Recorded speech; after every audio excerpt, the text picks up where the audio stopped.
ini Miss akan membahas beberapa soal persiapan ujian sekolah di materi IPA tingkat SMP. Tonton video ini sampai habis ya.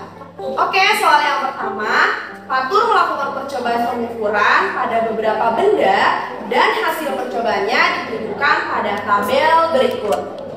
Berdasarkan tabel yang termasuk pasangan besaran pokok dan satuannya dalam SI dan juga alat ukur yang digunakan adalah jadi di soal ini Fatur sedang melakukan percobaan pengukuran.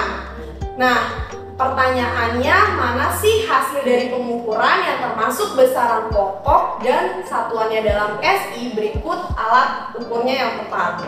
Oke, kita lihat dari pernyataan yang pertama. Pernyataan yang pertama, mengukur suhu badan Budi. Hasilnya 36 derajat Celcius, alat ukurnya termometer.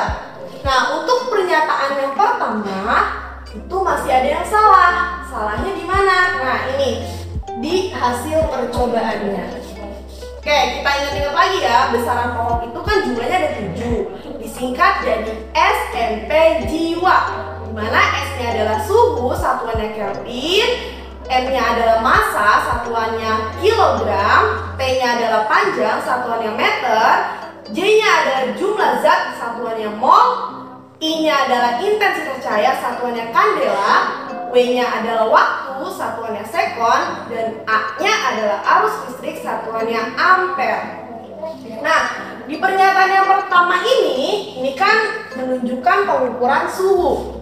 Ingat, suhu itu tadi satuannya apa? Satuannya Kelvin ya, satuan SI-nya, satuan internasionalnya itu Kelvin, bukan Celcius. Jadi, yang pernyataan pertama salah.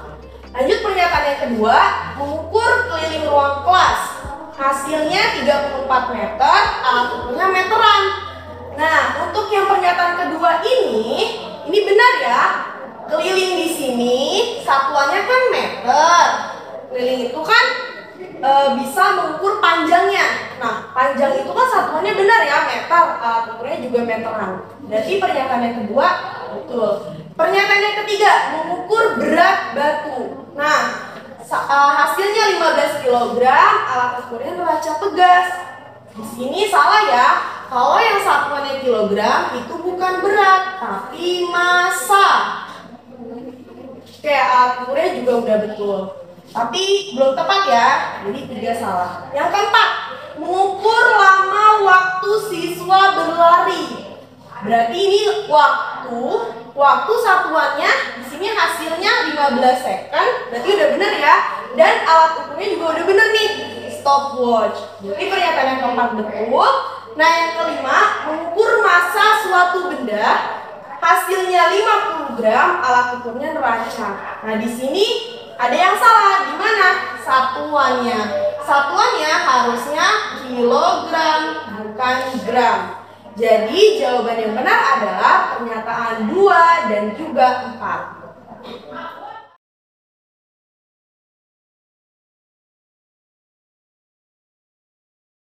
Oke, soal berikutnya. Perhatikan gambar berikut. Edo melakukan percobaan menggunakan 4 balok yang dimasukkan ke dalam bejana berisi air. Dan keadaan keempat balok tersebut seperti pada gambar. Urutan massa jenis benda dari yang terbesar ke yang terkecil adalah jadi di soal ini membahas tentang hukum Archimedes. Ketika benda dimasukkan ke dalam fluida zat cair, maka benda mengalami 3 kemungkinan posisi. Yang pertama, mengapung. Mengapung itu terjadi jika massa jenis benda lebih kecil daripada massa jenis zat cair. Yang kedua, melayang. Melayang ini terjadi ketika massa jenis bendanya, rho bendanya itu sama dengan massa jenis zat cair. Nah, yang ketiga, tenggelam. Tenggelam berarti rho bendanya, massa jenis bendanya lebih besar daripada massa jenis zat cair. Nah, tadi kan pertanyaannya urutan massa jenis benda dari yang terbesar ke yang terkecil. Berarti gampang nih, tinggal kita lihat aja posisinya. Kalau tenggelam berarti massa jenisnya paling besar, massa jenis bendanya.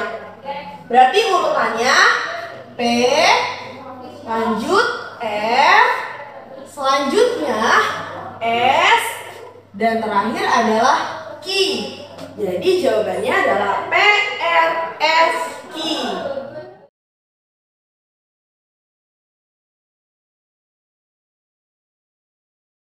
Oke, soal yang selanjutnya, perhatikan gambar berikut.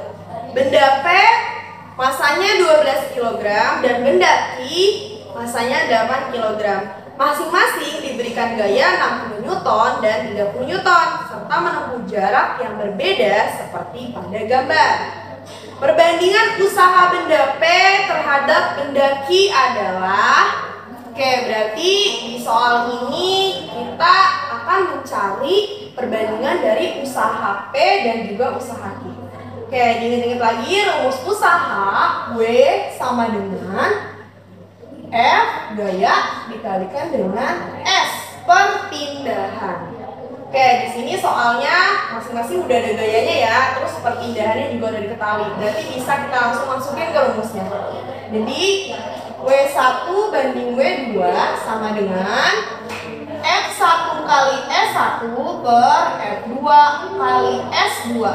F1 berarti yang P ya, benda P ditarik dengan gaya 60 Newton sehingga mengalami perpindahan sejauh 9 meter. Per benda Q ditarik gaya 30 Newton dikali perpindahannya 15 meter. Nah, 60 dikali 9 hasilnya 540 per 30 kali 15 hasilnya 450. Ini bisa kita coret. Nah, jadi 54 per 45. Bisa kita sederhanain ya, sama-sama bagi 9. Oke, ini 54 per 45. Sama-sama bagi 9, sama-sama bagi 9. 54 bagi 9 dapat 6. 45 bagi 9 dapat 5. Oke, ini udah nggak bisa disederhanain lagi ya. Jadi perbandingan usaha P dengan Q itu adalah 6 banding 5.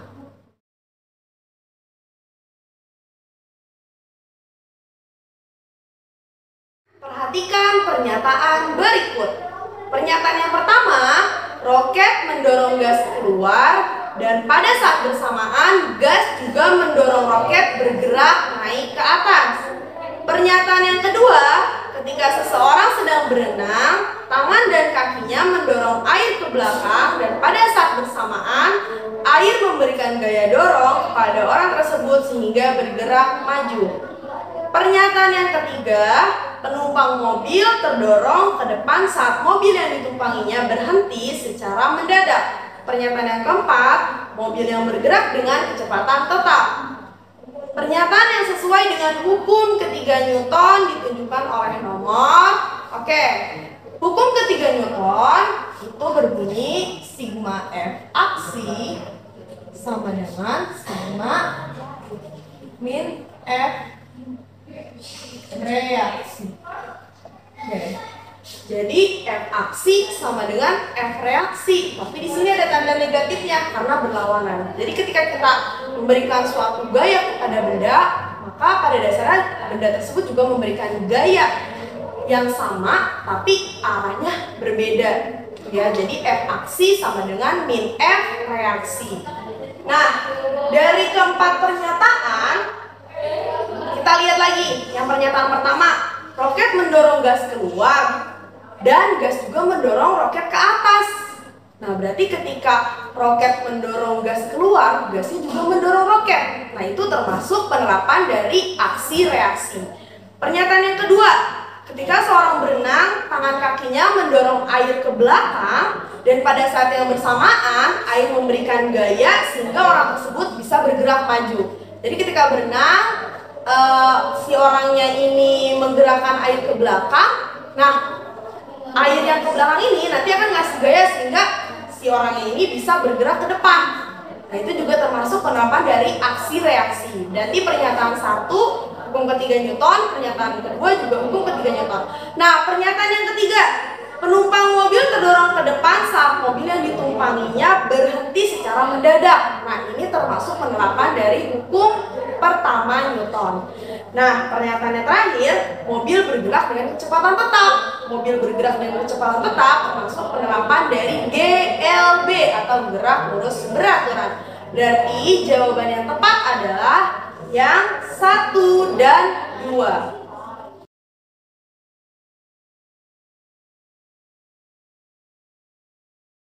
Oke, soal selanjutnya, perhatikan gambar berikut. 4 buah balok yang berada di permukaan lantai licin masing-masing diberikan 3 gaya seperti pada gambar. Agar keempat balok bergerak dengan percepatan yang sama besar, yaitu 2 meter per second kuadrat, besar F1, F2, F3, dan F4 secara berurutan adalah jadi di sini ada 4 balok yang masing-masing balok diberi 3 gaya berbeda. Nah, agar percepatannya sama besar, yaitu sama-sama 2 meter per second kuadrat, besarnya F1, F2, F3, F4-nya berapa nih? Oke, pertama kita lihat dulu dari gambar balok ke-1. Nah, berarti ini yang ditanya F1 ya. Oke, ingat untuk rumus hukum Newton yang kedua ya, karena ini punya percepatan, rumusnya adalah sigma F sama dengan N dikalikan dengan A.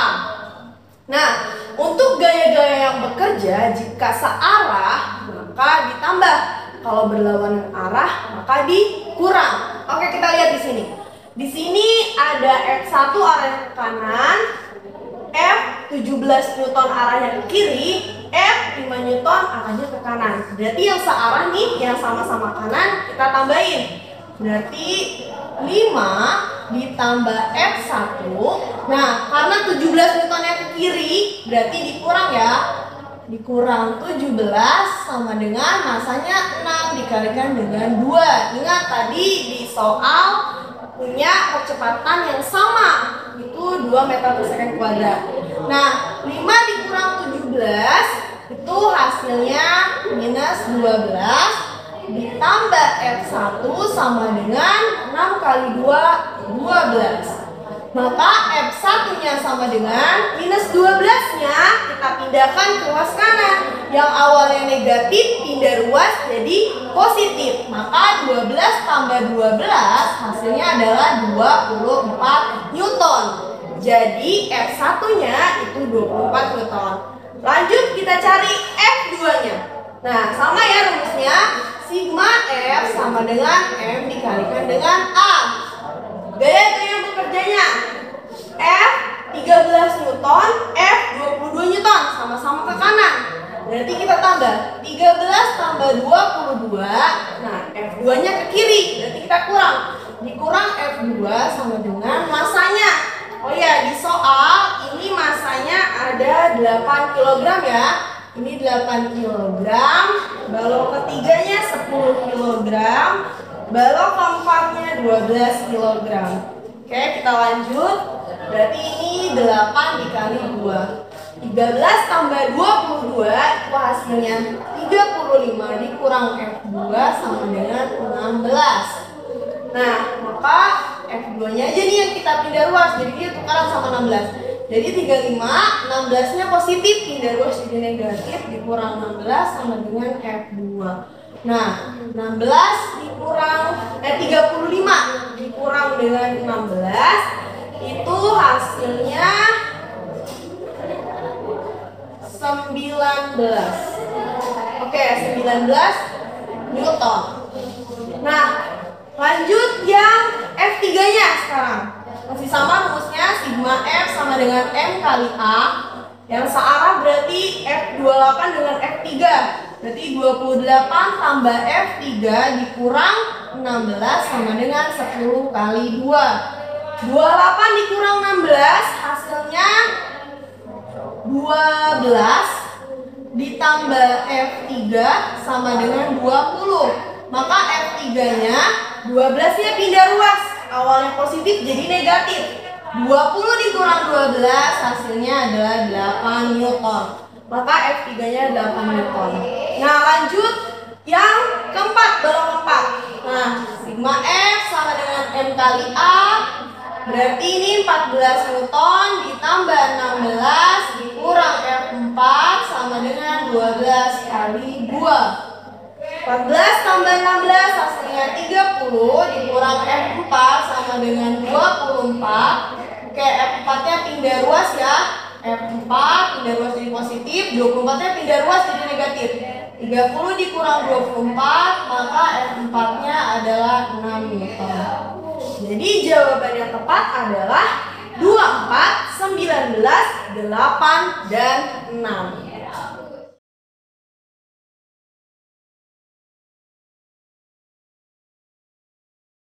Nah, itu tadi beberapa contoh soal ujian sekolah IPA tingkat SMP. Untuk pembahasan selanjutnya, pantengin terus channel YouTube ISISI Eureka ya. Sampai jumpa di video berikutnya. Bye!